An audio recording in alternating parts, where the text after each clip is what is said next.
Amém? Que criançada, né? Coisa mais linda. Lindo demais. Quem é que está feliz essa noite? Quem é que está feliz essa noite? Amém. Aleluia. Bendito e louvado seja o nome do Senhor. Estamos numa série chamada Conheçamos e Prossigamos. Tem um slidezinho lá no drive da igreja, tá? Se puder me ajudar.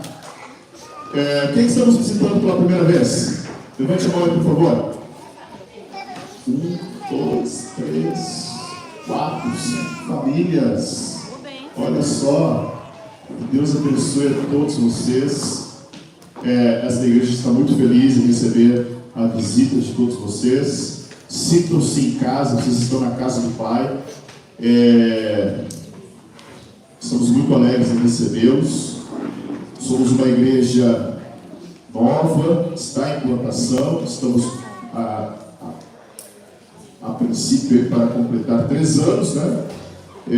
Mas o Senhor tem usado de sua misericórdia e nós estamos aqui plantando junto com os irmãos. A gente fala plantar justamente porque a igreja ela nasce, né? Assim como uma planta que você vai lá, coloca a semente na terra, ela germina. A igreja nasce, não se abre a igreja. A igreja não é um negócio para você abrir, fechar, quando vem entender. A igreja nasce. Então ela nasce da necessidade de uma comunidade, ela nasce da necessidade de um povo. E nós, no meio da pandemia, sentimos a necessidade, justamente, e aprove o Senhor de reunir muitas famílias aqui. Esta é a família Palavra da Vida. Sinta-se bem à vontade. Somos uma igreja que realmente ama Jesus e procura viver o Evangelho como ele é. Amém? Então estamos numa série chamada Conheçamos e Prossigamos, desde o final de junho, quando o pastor Tiago pregou sobre a sabedoria de Deus, e estamos aqui, domingo após domingo, falando sobre os atributos de Deus e a necessidade que nós percebemos de compreendermos Deus. Existe uma canção que diz: ninguém explica Deus. Na verdade, a Bíblia explica Deus. A Bíblia fala quem Deus é. A Bíblia apresenta, claro que dentro da nossa capacidade de entendimento, da nossa capacidade de compreensão limitada da nossa mente humana, a Bíblia explica Deus. A Bíblia fala de Deus. A Bíblia fala que Ele é onipotente, que Ele é onipresente, que Ele é onisciente, que Ele é um Deus de amor, que Ele é um Deus de justiça, que Ele é um Deus de ira, que Ele é um Deus de santidade. A Bíblia fala. E nós entendemos, irmãos, que existe uma necessidade de nós compreendermos de fato quem é Deus, para que eu e você possamos reverenciá-lo da forma como Ele é digno de ser reverenciado. As pessoas têm uma visão equivocada de Deus, distorcida de Deus, e essa visão distorcida de Deus faz com que nós, seres humanos, achemos que nós podemos, então, aceitar a Deus, dizer que amamos a Deus, dizer que conhecemos a Deus, mas não viver uma vida de fato que exalte e glorifique esse Deus. Então nós estamos aqui nesse propósito de nós conhecermos mais a Deus. Quanto mais conhecemos a Deus, mais reverenciamos a Ele. Quanto mais conhecemos, mais tememos a Ele. O Salomão vai dizer em Provérbios capítulo 1 que o temor do Senhor, ele diz lá, é o princípio da sabedoria. Eu gosto de usar a palavra premissa, porque premissa é uma exigência básica, indispensável. Ou seja, se você não tem aquela premissa, nada mais serve. Então, se você não tem temor do Senhor, você não é sábio. Você pode ser sábio ao teu entendimento, você pode compreender, achar que é inteligente, achar que domina as coisas, mas se você não temer o Senhor, você não é sábio. Você pode ter todo o conhecimento do mundo, você pode ter toda a ciência do mundo, você pode ter doutorado, pós-doutorado, se você não temer o Senhor, você é um tolo. Então a sabedoria divina não está atrelada ao nosso conhecimento que nós adquirimos aqui na terra. está com aquilo que vem do alto. Então, temer ao Senhor, o que é temer ao Senhor? É andar corretamente, é andar na sua palavra, é viver a sua palavra. Amém, irmãos? E nesta noite eu quero compartilhar com vocês um texto que está no livro do profeta Jonas, capítulo de número 4, e o verso de número 1 até o verso de número 11. Jonas, capítulo 4, fica depois de Oséias, Joel, onde está Jonas? Quem sabe? Antes de Miqueias. Opa, quem falou aí?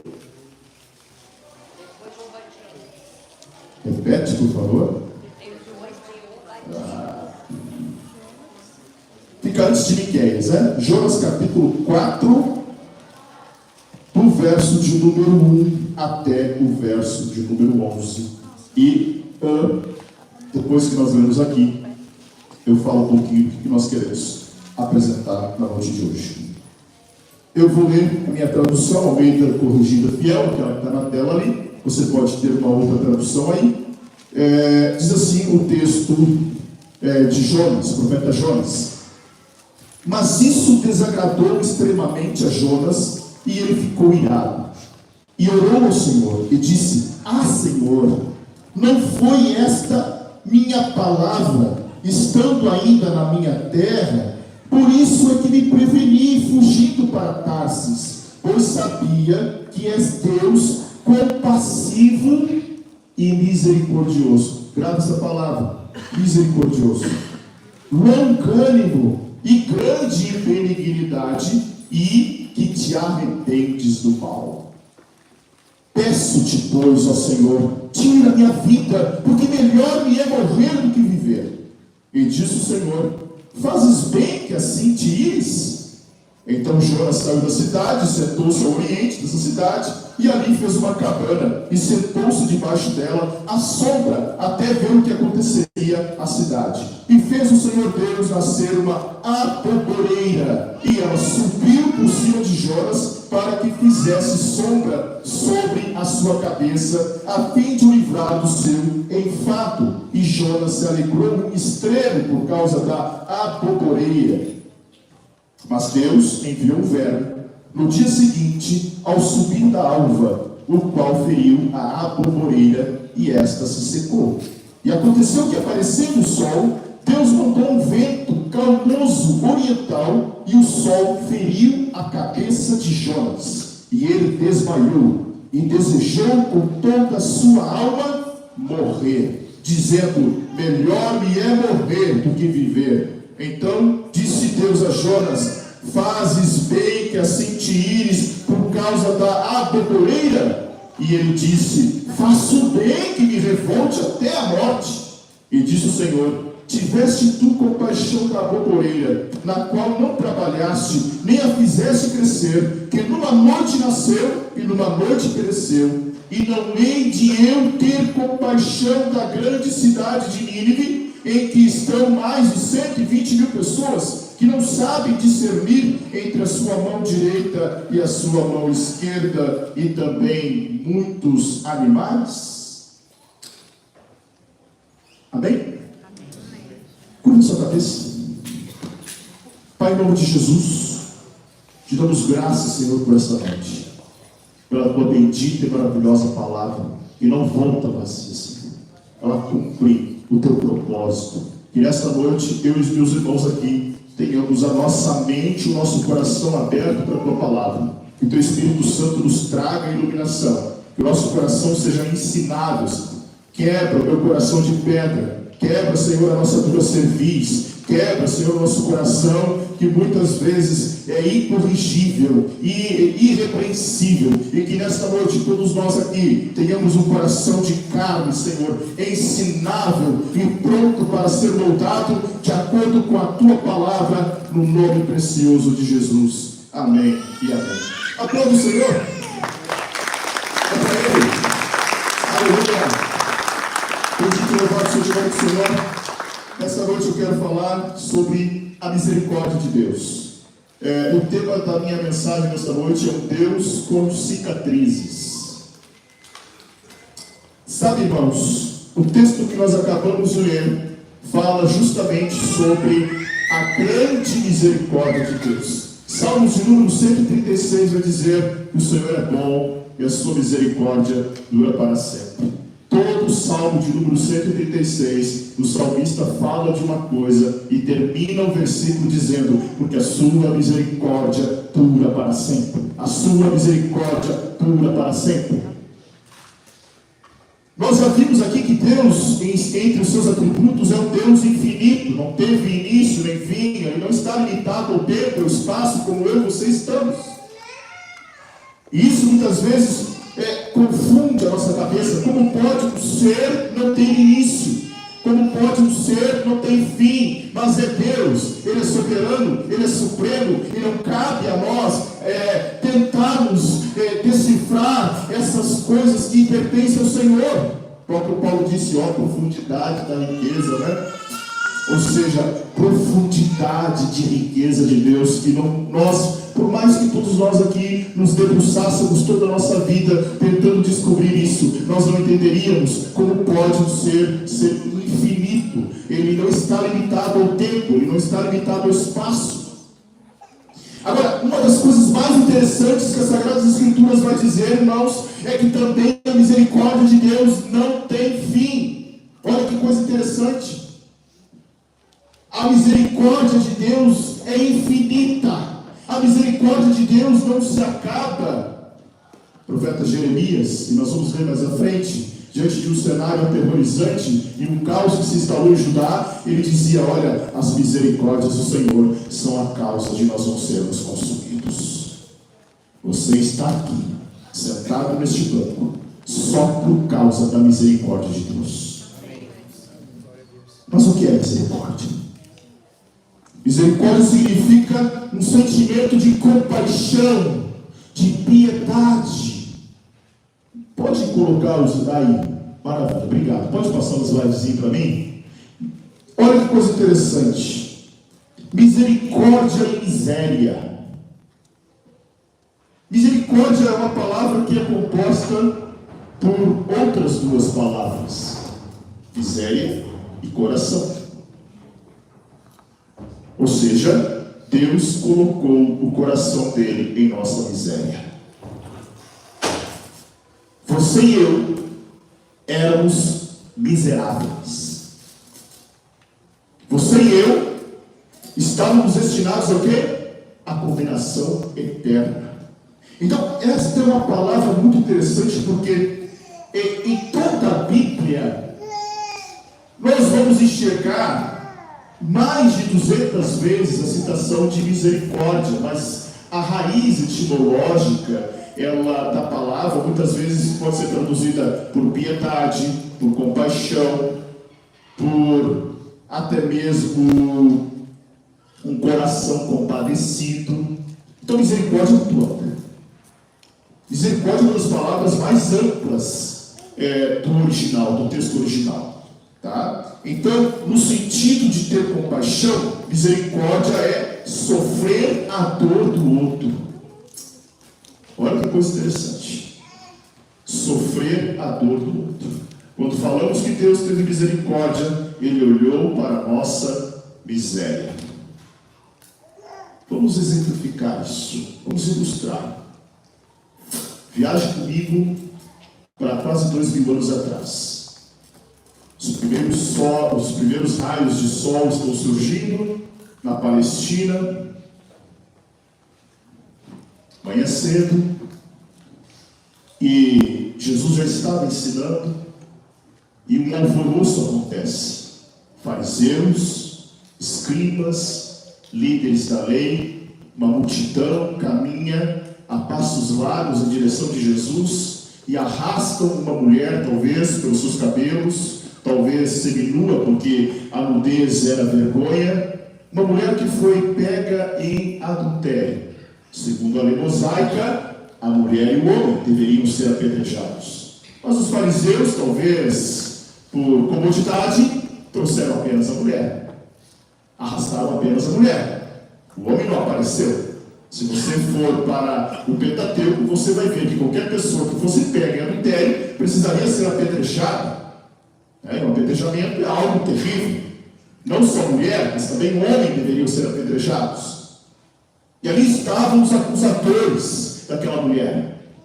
E aqueles homens fazem uma jogada de palavras, um jogo de palavras, na tentativa de pegar Jesus. Porque a ideia dos fariseus era justamente essa: tentar desqualificar Jesus, tentar colocar Jesus contra a lei. Mestre, a lei diz que devemos apedrejá-la. E Jesus nem olha para eles, riscando na terra, escrevendo palavras que talvez mexem com os nossos corações, a nossa tentativa de imaginar o que Jesus estava escrevendo naquele momento na terra. Mas Jesus olha e diz: quem não tem pecado, que atire primeiro. Ali estava o retrato da miséria e da misericórdia. Aquela mulher se encontrava no pleno pecado. E aí, algo interessante, porque alguém pode dizer aqui: não, mas o pecado tem que ser confrontado. E de fato, o texto bíblico vai mostrar que nós precisamos tratar o pecado, nós precisamos mostrar o pecado, nós precisamos trazer o pecado à luz para que ele possa ser tratado como uma ferida, porque cada vez que você tapar, cada vez que você abafar, mais difícil será tratar esse pecado. O pecado precisa ser como uma ferida tratada, mexida, limpada. Mas olha que coisa interessante, irmãos. O texto vai nos dizer que Jesus olha para a mulher e pergunta: onde estão os teus acusadores? Olha só, Jesus não tapou, Jesus não escondeu, Jesus não passou panos quentes do pecado dela. Ele disse para ela: vai e não peques mais. A grande diferença da misericórdia para a nossa justiça humana é que nós, muitas vezes, queremos uma justiça instantânea, queremos uma justiça imediata, queremos uma justiça olho por olho, dente por dente, chamada de lei de Italiano. Olha, na mesma medida, eu quero pagar igual. Eu recebi, eu pago igual. Lei da retribuição. Fez para mim, vai receber também. Agora, irmãos, a misericórdia, ela é o contraste de toda a nossa natureza, porque realmente misericórdia é uma palavra, mas tão interessante, que até eu trouxe para vocês aqui, para que nós pudéssemos compreender o tamanho, a magnitude desse atributo divino. Olha só, existe uma palavra chamada relém. Esse termo significa ventre, compaixão interna, compaixão materna, sentimento maternal ou sentimento fraternal, ternas misericórdias. Em outras palavras, amor movido por compaixão, coração contrito, pena. Um exemplo prático, de quando Deus ama o povo, como disse o Castras aqui logo no início do culto. Um povo que constantemente estava pecando e testando a ira de Deus. Quem é pai, quem é mãe, pode experimentar muito bem o que é o relé. Um amor que vem de dentro, do ventre. Ele é interno. Por mais que o filho seja um crápula, ele sempre terá o amor materno e paterno. Uma outra palavra, eu quero passar rápido aqui, porque eu quero voltar para Jonas, e a gente vai entender porque eu estou falando sobre isso, é Reset, que significa força permanente. Olha só, intensidade. Todas essas palavras são encontradas no hebraico para misericórdia. Tá? Olha só, é bem amplo. Então são palavras que no original, traduzidas para a nossa língua, vão ser traduzidas por misericórdia. Tá? Então resede é um termo que aparece mais de 250 vezes no Antigo Testamento. E é traduzido por bondade, benignidade, solidariedade, misericórdia e graça. Olha que coisa maravilhosa, irmãos. E por último, não, eu trouxe mais, só um pouquinho. Não é a última, não. Hanan, última do Antigo Testamento, tá? É um termo geralmente traduzido como misericordioso, ou seja, o ato de ter misericórdia. O ato de se compadecer, o ato de colocar o coração na dor do outro, o ato de olhar para a miséria do outro e dizer: eu sinto a tua miséria e ela também é minha. É isso que Deus fez. O ato de ter misericórdia, ser misericordioso, é Deus pegando a nossa miséria e tendo o quê? Misericórdia. E nós somos alcançados por algo que se chama favor de Deus, ou graça de Deus. Graça de Deus é favor que você não merecia, sim, mas graça de Deus também é poder de Deus para que você não peque mais. Escute bem, graça é favor que você não merecia, sim, mas graça também é poder de Deus para que você não peque mais. Todo aquele que experimenta a graça de Deus, todo aquele que foi inundado pela graça de Deus, todo aquele que descobre o que é a graça de Deus, ele vai ter uma luta constante contra a carne, como diz Paulo em Gálatas, para que ele viva uma vida no Espírito.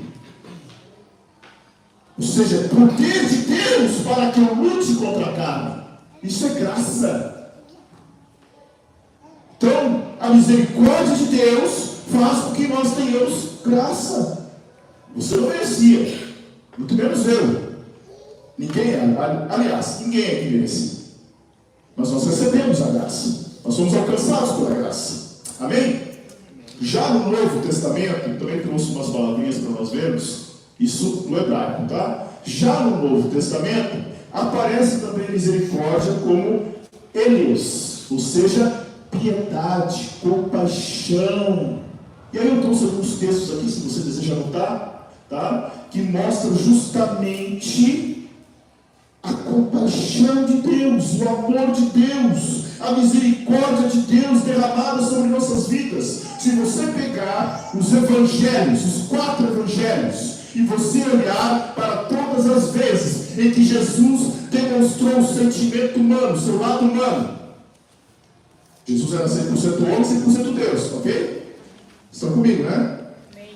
União hipostática, duas naturezas, elas não se anulavam, elas não estavam separadas, duas naturezas juntas, 100% homem, 100% Deus. Paulo vai dizer aos Filipenses que ele se esvaziou, ou seja, ele assumiu a forma de servo, ele era Deus em forma de homem. Homem, Deus. Amém? Se você pegar os evangelhos e olhar todas as vezes que Jesus chorou, todas as vezes que Jesus se alegrou, todas as vezes que Jesus se irou, o sentimento que Jesus mais demonstra nos evangelhos é compaixão, misericórdia. Jesus olha para uma cidade e chora porque aquela cidade não havia se arrependido.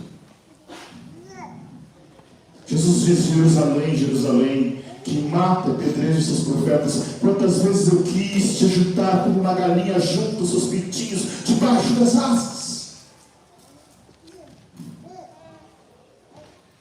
Então, piedade, muito mais, preste atenção, muito mais do que o mundo diz. Olha, você precisa ter empatia. Coloque o calçado do outro e sinta onde dói. Piedade vai além da empatia. Piedade é mudar a dor do outro, é fazer algo para que aquela dor seja aliviada. É sim sentir a dor do outro, sim, é saber onde dói, mas é fazer algo para amenizar aquela dor. Isso é ser uma igreja relevante, irmãos.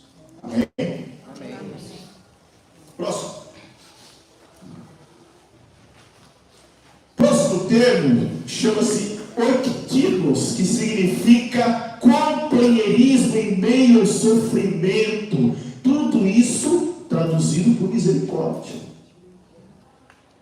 Ou seja, quando o Senhor tem misericórdia de ti, e Ele tem, significa que você não está sozinho. Amém. Você não está sozinho. Davi diz: por mais que eu ande. Ele não disse que o Senhor livraria ele do vale da sombra e da morte. Ele disse: eu vou andar pelo vale da sombra e da morte. Eu passarei por ele, mas tu estás comigo. O Senhor estava com ele. Olha que coisa interessante. Jesus não está nos prometendo, irmãos, um mar de rosas. Jesus não está nos prometendo uma vida fácil. O Evangelho não é para que você seja melhor, feliz, mais alegre, mais rico, mais bonito. Não! O Evangelho é para que a tua natureza pecaminosa, caída, deturpada, dê lugar para uma natureza transformada pelo poder do Evangelho. Amém, Deus. Amém? É isso. Não é Evangelho fácil. Não é mamão com açúcar, como muitos têm vendido por aí. E vendido, porque você paga, para aliviar o peso.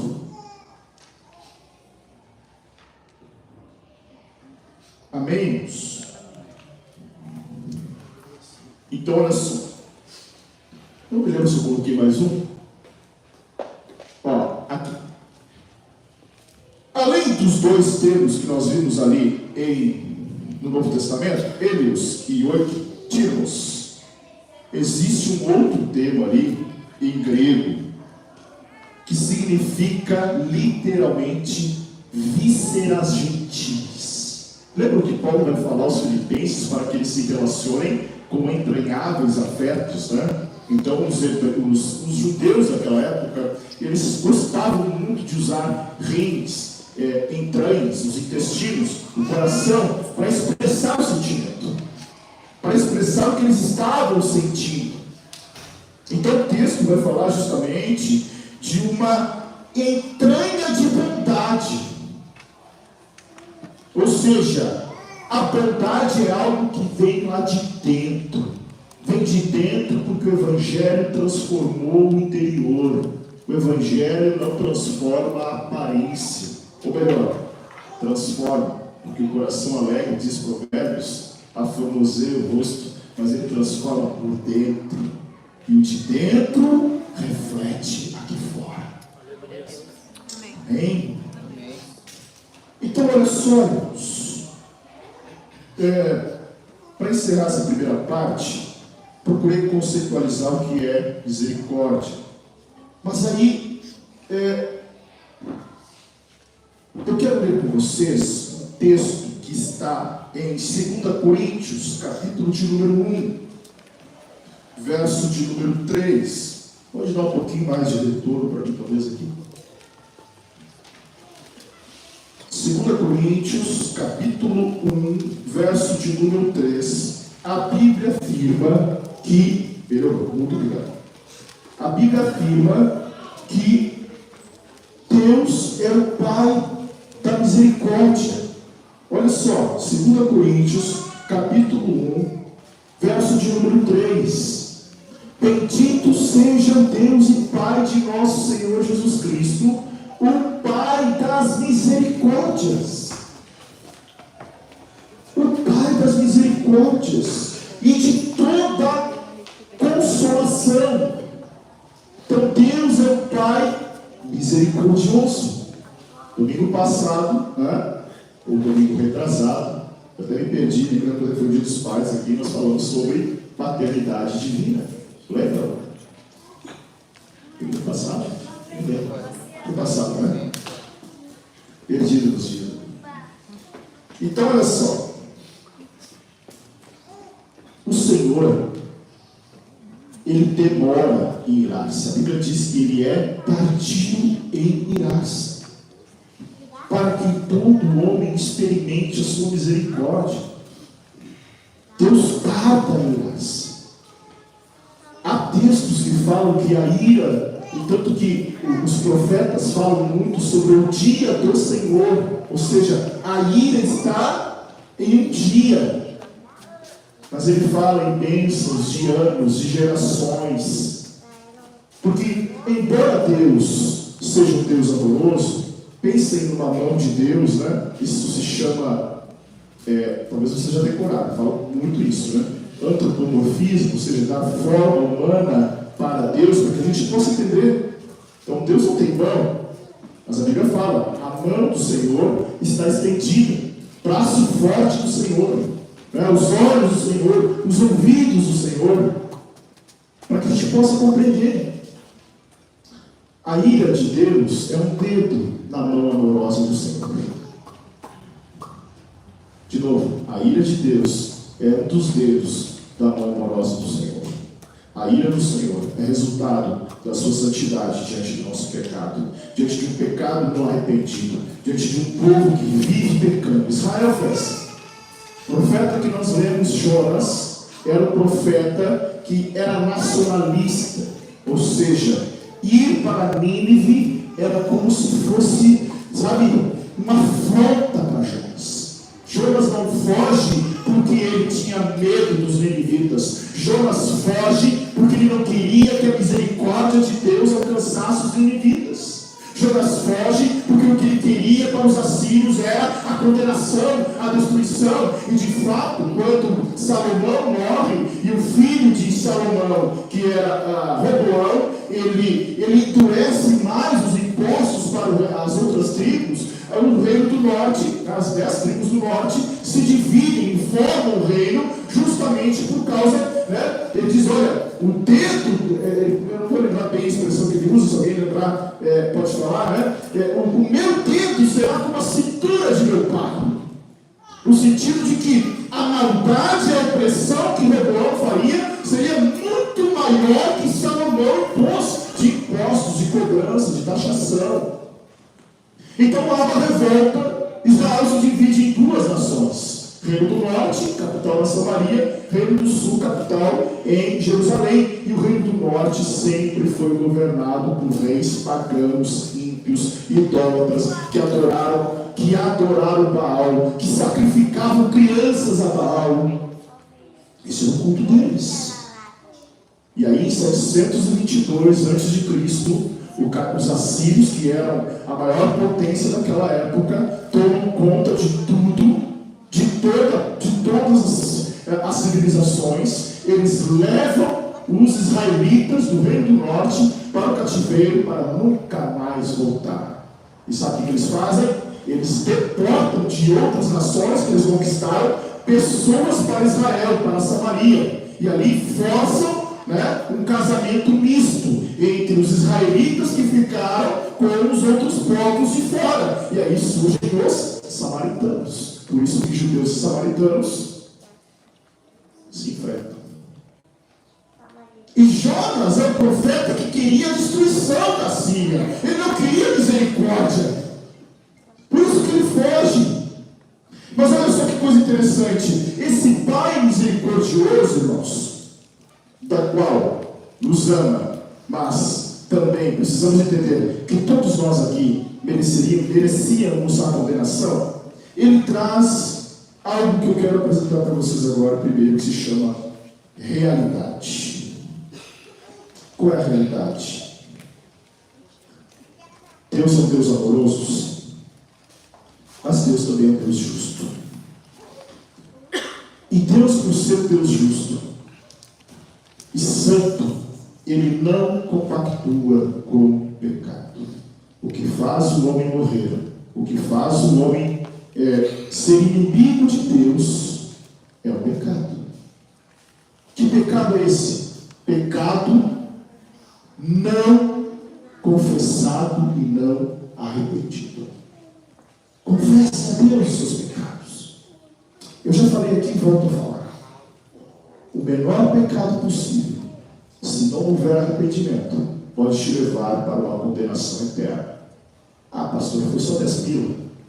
Foi só uma comissãozinha que veio por fora e eu, tão pequenininha. O menor pecado, se não houver arrependimento, ele pode te levar para uma condenação eterna. Porque não há peso de pecado. Preste atenção no que eu vou dizer aqui para você. Nós temos um presídio aqui perto. Eu estou há 3 meses tentando bater na porta desse presídio para fazer alguma coisa lá dentro. Mas se nós olharmos para essas pessoas lá dentro, nós vamos dizer, mas pastor, meu pecado é diferente daquele que está lá preso lá dentro, que está condenado pela justiça. Irmãos, é diferente somente em grau. Ou melhor, é diferente em grau. Mas o título é mesmo. O título é pecado. A diferença, nossa, que de todos nós, pecadores, para os que estão presos ali, esse é o grau. Esse é o nível de pecaminosidade. Mas é pecado igual. Entendam isso. Então por isso que a realidade é essa. Muitos pintam Deus que Deus vai salvar todo mundo. Então aí Deus é amor. E claro, a gente tem que ter um cuidado, porque quando a gente, talvez você que já experimentou esse evangelho, né, mamão com açúcar aí, quando você se depara com a verdade, você vai lá para o outro extremo, né? Vai lá para o outro extremo e diz, não, ira. E aí a gente se torna muitas vezes legalista. É claro que Deus é ira, mas a ira é uma reação da santidade de Deus diante de um pecado da qual eu não me arrependo. Agora, se houver arrependimento, Deus é misericordioso para perdoar qualquer tipo de pecado. Amém. Esta é a realidade. Segundo, é o estado, irmãos. Então, olha só que coisa interessante. Há um lugar de densas trevas que Deus não preparou para o ser humano. Deus preparou para Satanás e os seus anjos, os seus demônios. Apocalipse capítulo 20 vai falar de um grande juízo ao qual o mar, a terra vão devolver os seus mortos, e aquele juízo, o nome que não foi encontrado no livro da vida, será lançado no lago de fogo e enxofre, da qual estará Satanás, a besta, o falso profeta e o anticristo. O inferno será lançado lá. Olha que coisa interessante. Inferno, estágio intermediário dos mortos que morrem sem Cristo.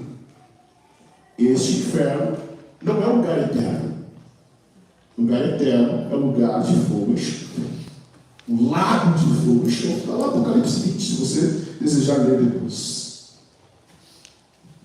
Este lugar, as Escrituras descrevem como o lugar onde o homem que foi alcançado pela ira e não pela justificação, o homem alcançado pela ira e não pela justificação, sofrerá os flagelos eternos de Deus. Por isso que Paulo diz, na grande e linda doutrina da justificação, que quando nós somos justificados em Deus, em Cristo, melhor dizendo, nós temos paz com Deus. Romanos capítulo 5, verso de número 1. Nós temos paz com Deus. Você era inimigo de Deus, agora você tem paz com Deus. Amém? Voltamos agora a respeito da misericórdia de Deus para com o pecador. E essa misericórdia de Deus, que é infinita, mas preste atenção aqui, por favor. A misericórdia de Deus é infinita, senhora? Sim. Abra só o versículo 1 do Salmo de número 136. Por favor. Olha o que diz lá. Depois você lê em casa todo o Salmo de número 136.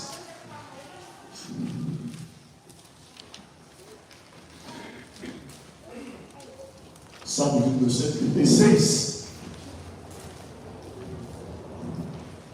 Louvai ao Senhor porque Ele é bom, e porque a sua Almeida corrigida fiel diz benignidade. Mas Almeida Revista corrigida em outras traduções, vai falar de misericórdia. A misericórdia de Deus dura para sempre. Amém? Deus é misericordioso. Mas sabia, e preste atenção aqui, que muitas vezes para nós, essa misericórdia, ela não dura para sempre. Ela se esgota rapidamente. Quer ver?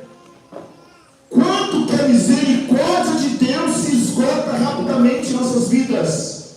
Quando nós achamos que a misericórdia de Deus só nos alcançou quando nós temos dinheiro na conta, quando está tudo bem, quando está tudo em paz, quando está tudo uma maravilha. Olha como a misericórdia de Deus é linda, olha como a misericórdia de Deus está sobre a minha vida, está tudo, tudo legal. Mas experimente encontrar os reveses da vida. Pessoas que acreditam que a misericórdia de Deus só está sobre a vida delas quando as coisas vão bem, logo elas encontrarão uma misericórdia finita. Porque a misericórdia de Deus, irmãos, não está atrelada ao teu status, às tuas conquistas, aos teus bens. A misericórdia de Deus não está atrelada à tua felicidade, de forma alguma. A misericórdia de Deus está atrelada num pai amoroso que olha para os seus filhos e sabe o que é melhor para os seus filhos. Não é isso que Romanos 8:28 vai dizer? Que todas as coisas cooperam para o bem daqueles que amam a Deus e que vivem segundo o seu propósito. Ou seja, essas coisas que cooperam para o bem não é o que eu acho que coopera para o meu bem, não é o que tu acha que coopera para o teu bem. Olha, o que coopera para o meu bem é bastante dinheiro no bolso, é paz, os filhos bem, uma boa casa, um bom carro, sucesso. Olha, isso Senhor, pode falar isso coopera para o meu bem. Mas não. Todas as coisas cooperam naquilo que Deus sabe que é bom e o que não é bom para mim e para você. É isso, irmãos. Não caia no engodo de achar que o evangelho para você tem. Carol, preste conta depois. Mas o evangelho não é isso. Então, é muito fácil quando... E olha, vamos voltar para Jonas. Fica com a tua Bíblia aberta lá em Jonas. Tá? Jonas capítulo 4. Vamos nos encaminhando aqui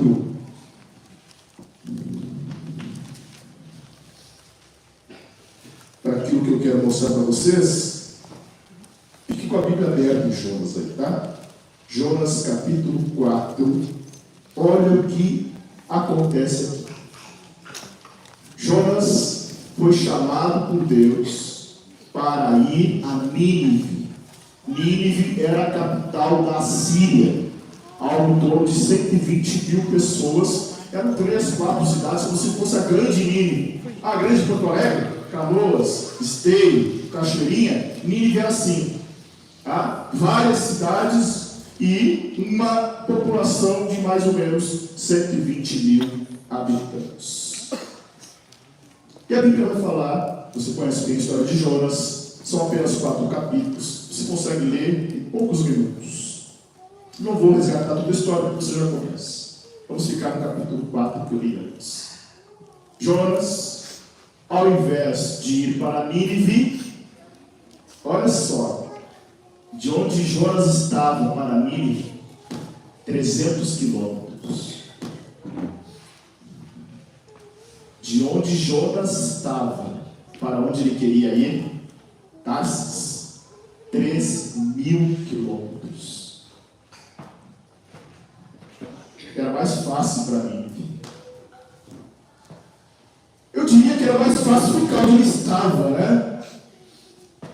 Jonas pensava que podia fugir de Deus. Que mensagem, Senhor! Eu não quero ir nos ninivitas, eu quero a morte, eu quero... E os assírios, irmãos? Foram eles, diz a história, que foram eles que inventaram a crucificação, foram eles que inventaram o empalamento. Nem joga no Google o que é empalamento, não queira ver. Eles atravessavam o ser humano com um bastão, com uma lança, que a lança entrava e eles arrancavam as peles dos soldados vivos. Foi um povo violento, um povo aniquilador, mau. O que passava na cabeça de Jonas? Eu vou lá falar que eles estão em pecados, falar que a ira de Deus vai vir, falar que o julgamento de Deus vai vir, falar para que eles se arrependam, para que eles vistam pano de saco, para que eles joguem cinza na cabeça. Para quê? Para que eu seja escalpelado? Para que eu seja morto? Se fosse morto ainda era lucro. Jonas sabia da maldade daqueles homens. E Jonas prega, e o improvável de Deus acontece. Os ninivitas se arrependem. A Bíblia diz que o rei proclama um jejum, um arrependimento. Proclamaram, se você for olhar a sua Bíblia, no capítulo 3, verso de número 5, vai dizer: e os homens de Nínive creram em Deus e proclamaram um jejum, vestiram-se de saco, desde o maior até o menor. Esta palavra chegou também ao rei de Nínive, e ele levantou-se do seu trono, tirou de si as suas vestes e cobriu-se de saco e sentou-se sobre a cinza. Olha o verso 7 do capítulo 3. E fez uma proclamação que se divulgou em Nínive pelo decreto do rei e dos seus grandes, dizendo: nem homens, nem animais, nem bois, nem ovelhas provem coisa alguma, nem se dê alimento, nem bebam água, até os animais jejuaram. Até os animais jejuaram. O Evangelho, a palavra de Deus diz que ele é um martelo que esmiuça a penha. O coração mais duro não pode resistir à mensagem do Evangelho. O coração mais a tua cerviz não resiste. Se você realmente foi, se Deus tem algo para a tua vida, se Deus realmente tem algo para ti e Ele quer te alcançar, você pode fazer o esforço que for. A Bíblia diz que a palavra do Senhor é um martelo que esmiuça a penha.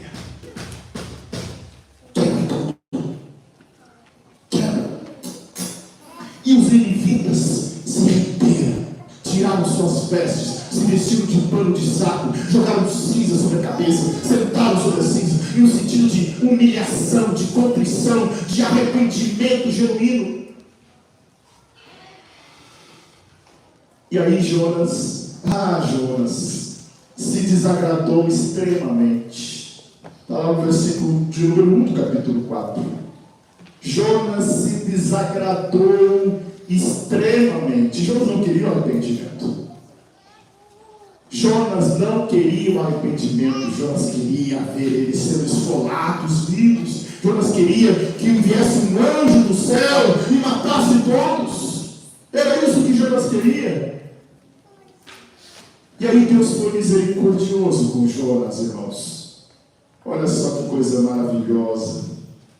Deus faz com que uma planta nasça do dia para a noite e aquilo se torna uma grande sombra num solo causticante. A Bíblia fala de um vento que vinha do Oriente. Esse vento que vinha do Oriente era um vento que estava aproximadamente 45 a 50 graus. Então era um vento que quando vinha, o vento oriental quando vinha, ele queimava as plantas, ele queimava tudo, nada sobrava. Era um calor intenso, sofrível, e Deus usa de misericórdia, e sai uma plantinha, ela começa a subir, vira uma grande árvore. E Jonas, opa, olha, Deus está sendo misericordioso comigo. E Jonas se apega àquela planta. Só que no outro dia, Deus manda um verme, e aquele verme,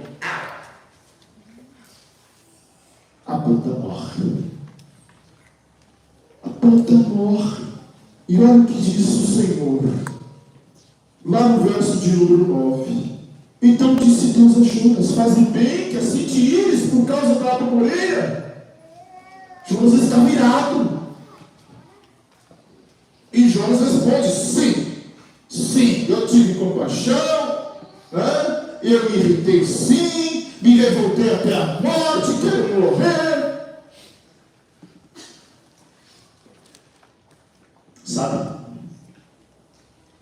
Muitas vezes nós temos umas plantinhas como Jonas e nos apegamos a elas.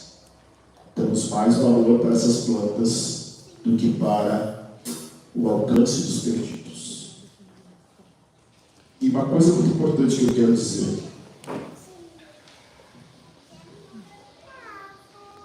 talvez todos nós sejamos como Jonas. Talvez todos nós tenhamos uma planta em nosso coração que você pode dar o nome que você quiser para ela. Carro, empresa, dinheiro, tua comodidade. E a igreja precisa avançar. Precisamos mandar missionários. Precisamos plantar igrejas. Precisamos alcançar os irmãos com misericórdia e mudar a situação de pessoas que precisam ser alcançadas por misericórdia. De casas que precisam ser reformadas, de pessoas que precisam de tratamento, de pessoas que precisam de um exame, de pessoas que precisam de um alívio, de uma dor. Mas não, a gente fica muitas vezes, não, pera um pouquinho. Melhora minha comodidade, melhora minha planta que está aqui me cobrindo e me trazendo sombra, do que eu estender a mão, do que eu sair da minha comodidade, do que eu assumir mais um compromisso, do que eu, né? E muitas vezes nós vamos criando plantas e plantas e plantas.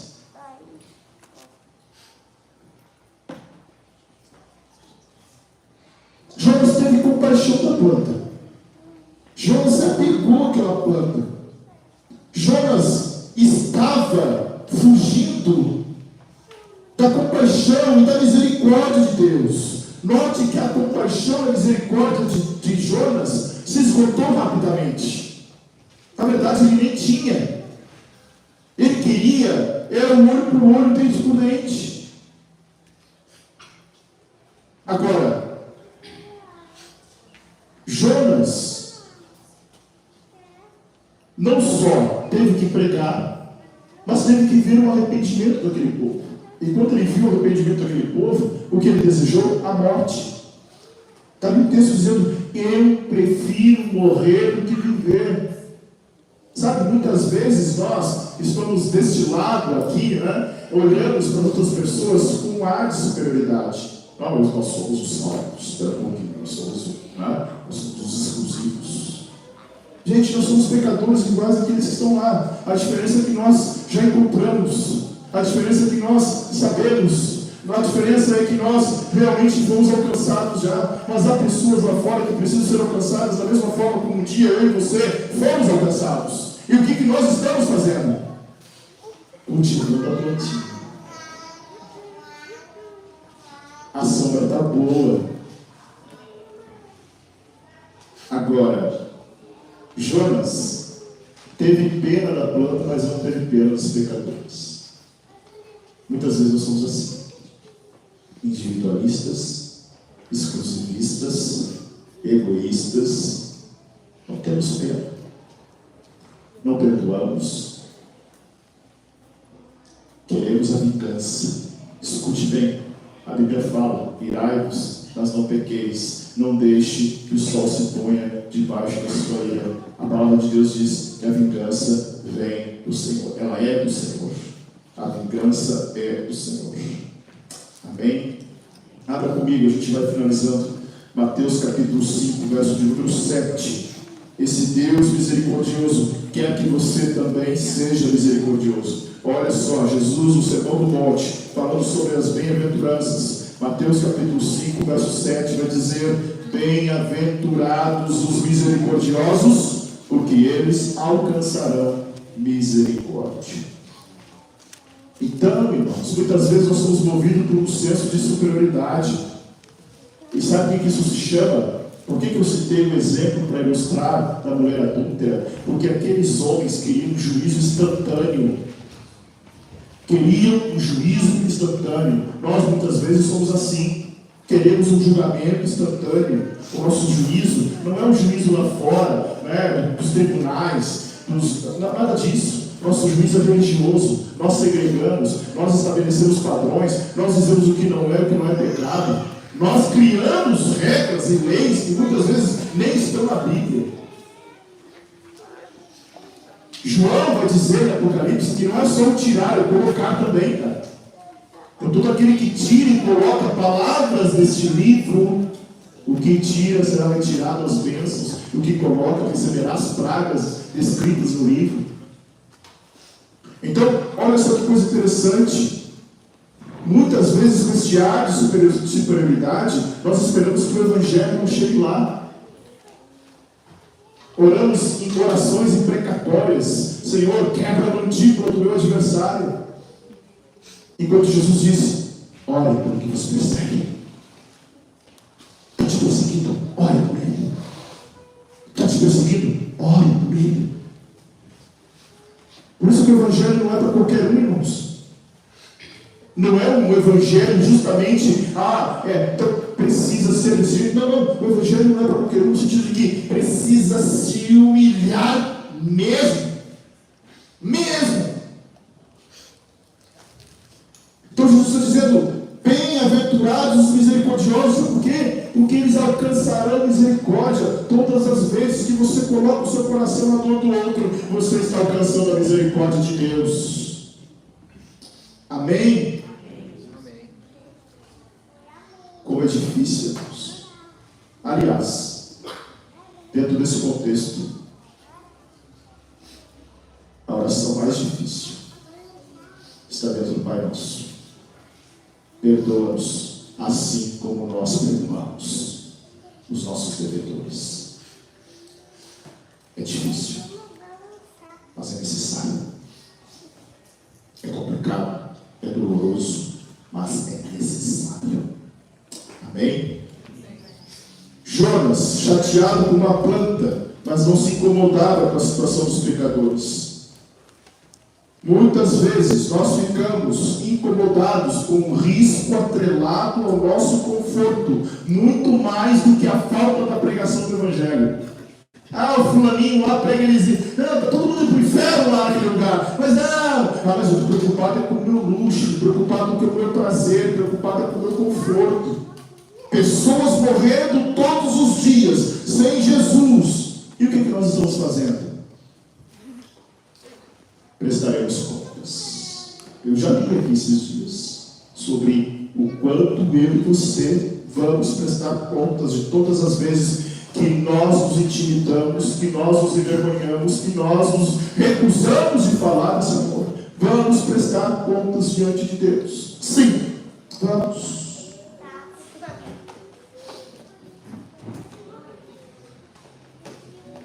E sabe, irmãos, nossa diferença para os ninivitas, o texto, lê comigo aí, a gente já está finalizando, eu já vou chamar para vocês ficarem de pé, tá? Leia comigo o último versículo lá do texto de Jonas, o 11, tá? Vamos ler o 11 do capítulo 4.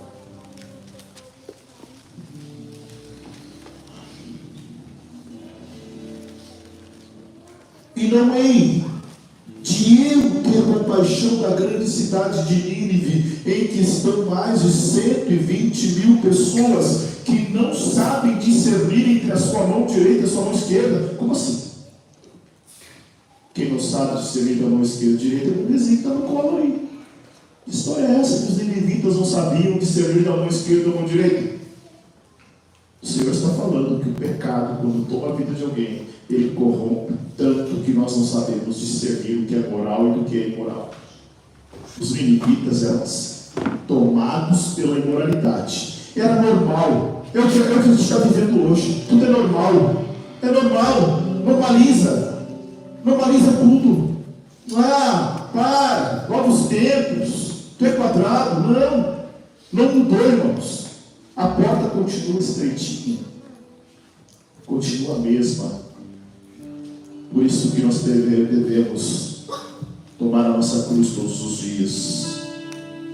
E para encerrar, eu quero que você fique de pé. Lamentações capítulo 3, verso de número 22. Quem está acompanhando comigo a leitura da Bíblia está acompanhando Jeremias, né? Todas as manhãs. Nós estamos aí há 232 dias lendo a Bíblia. Estamos no livro de Jeremias. E as lamentações aqui também são de Jeremias. Diante de um caos, o cativeiro agora não assírio, mas o cativeiro babilônico. E o texto diz assim, ó: as misericórdias do Senhor são a causa de não sermos consumidos, porque as suas misericórdias não têm fim. Amém? Escute bem. Você tem três possibilidades depois dessa mensagem. Três. Preste atenção. Você que decide a sua vida. Lembra do programinha aqui no final você decide? Só os mais velhos, irmãos. No final você decide. Dia 2, lá era 2, né? Vou te dar 3 aqui, tá? Primeiro, você pode ficar na lama. Ok? Focar apenas no problema e dizer: não tem mais solução. Não tem mais solução. É irremediável. Você, como o Jonas dizia, não, os assírios são irremediáveis. Não tem perdão. Às vezes as pessoas dizem: pastor, eu estou tão envolvido em pecado que eu tenho vergonha de estar na igreja e aí eu me atiro mesmo. Mas aí, Deus que está aqui na igreja está te vendo lá, está pregando, está no mesmo lugar, está te enxergando lá também. A diferença é que aqui tem um monte de pecador junto. Pode ficar no lugar que está, dizendo: não tem mais jeito, não tem mais volta. Segundo, você pode cavar mais fundo e achar mais problema. E catar mais problema. E procurar mais problema. E terceiro, você pode olhar para cima. Você pode olhar para cima e dizer, como o salmista diz: eu levo os meus olhos para o monte de onde me virá o socorro. O socorro vem do Senhor, que fez os céus e a terra.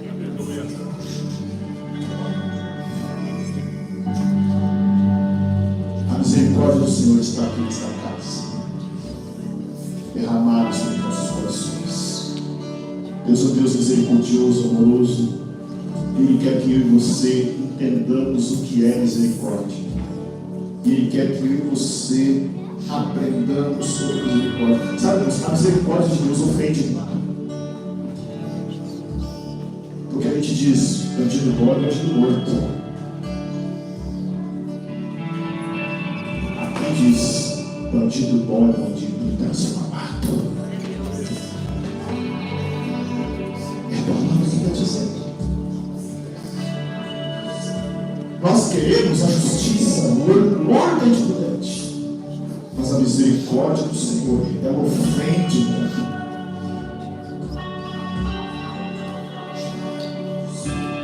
E eu quero que você entenda o seguinte: eu quero que você experimente a misericórdia de Deus, não só nos dias bons, mas nos dias maus também. Os dias maus virão o luto, a dor, a separação, a enfermidade, a perseguição, a calúnia, a mentira contra você virá. Mas se nós estivermos inundados da misericórdia do Senhor, nós seremos aqueles que perdoam, aqueles que restauram, aqueles que permanecem, aqueles que não retrocedem, daqueles que avançam na pregação do Evangelho.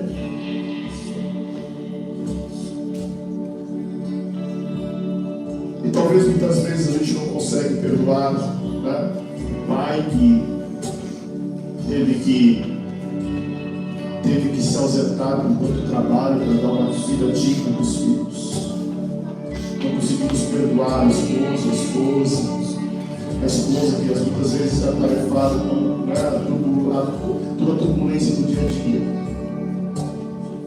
E aí nós achamos que muitas vezes, não, a esposa tem que estar ali disponível, né, aquele todo momento, né, sorrindo, bela, linda, maravilhosa.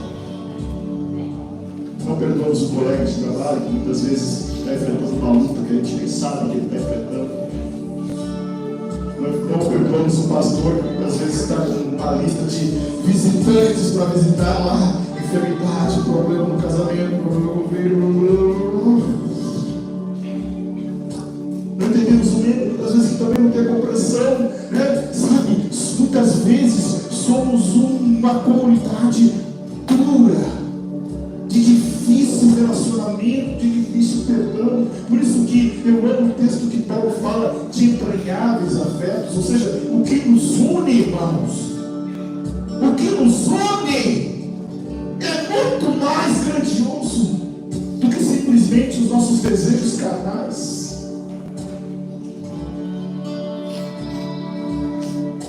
E aí, se nós agimos como o Senhor realmente agiu, os nossos inimigos, as pessoas que muitas vezes nos enxergam como inimigos, né? Às vezes a gente não tem inimigo, as pessoas às vezes querem, no simples fato de você ser quem você é, pelo teu jeito. A gente arranja inimigo, olha quem é o fulano para estar fazendo isso, quem é o ciclano para estar daquele jeito. A gente vai arranjando inimigo sem querer, sem saber.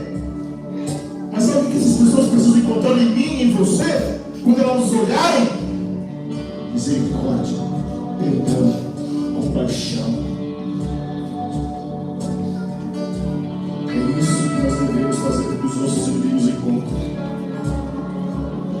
E sabe, irmãos, o que mais me admira em Jonas? Jonas escreveu esse livro. Jonas escreveu a ponto de dizer: eu estou com raiva dos ninivitas, eu quero a morte deles. Eu sim, olha, eu preferia a planta do que 120 mil ninivitas. Ele confessou o pecado dele, ele foi sincero, ele escreveu, ele teve a capacidade de escrever, dizendo: olha, eu odiei aquele povo. Sim, confessou. Nós precisamos confessar, nós precisamos falar, nós precisamos dizer: sim, Deus está me incomodando, sim, Deus, não suporto mais essa situação, sim, Deus, muda esse cenário, eu preciso, eu clamo, eu suplico. Óbvio, você não está aqui no lugar que determina que dá ordens ao Senhor, não. Você pode pedir e clamar para Ele. Tanto que o texto bíblico diz: apresentem ao Senhor as vossas súplicas. E eu quero convidar você nessa noite para que nós apresentemos ao Senhor as nossas súplicas.